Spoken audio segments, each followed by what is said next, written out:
Добро, почитувани, денеска донесовме црвена папка во Министерството за култура. Црвена папка бидејќи во неја ги ставивме нашите пакет предлог мерки за зачувување и напредување на јазикот.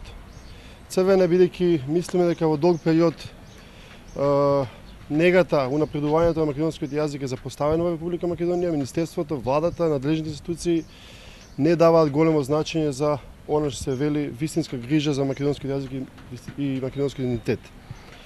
Овие три групи мерки кои ги предлага СДСМ, а за кои јавноста е информирана веќе во изминатите 2 недели, се однесуваат на негување на литературниот македонски јазик во татковината, унапредување и почитување на македонскиот јазик во светот и меѓу нашите иселеници, како и македонското малцинство во соседните земји, како и на квалитативна и квантитативна продукција во издаваштвото. Во сите три групи на мерки СДСМ предлага конкретни проекти со кои ќе се работи во интересот на сите граѓани на Република Македонија, пред се на македонците, а тој интерес е директно за чување на јазикот, а индиректно за чување на македонскиот идентитет.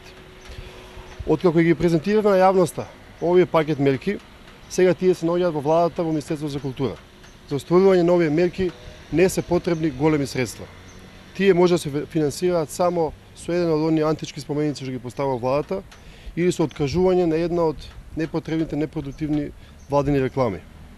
Секако со инвестирање во јазикот многу повеќе се зачува македонскиот идентитет отколку со градење споменици. Ако владата застане против мерките, таа не застанува против опозицијата.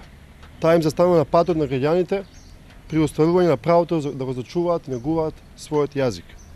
Ние како партија нема да се откажеме од мерките за реформи, ќе продолжиме со иницијативи до сите институции.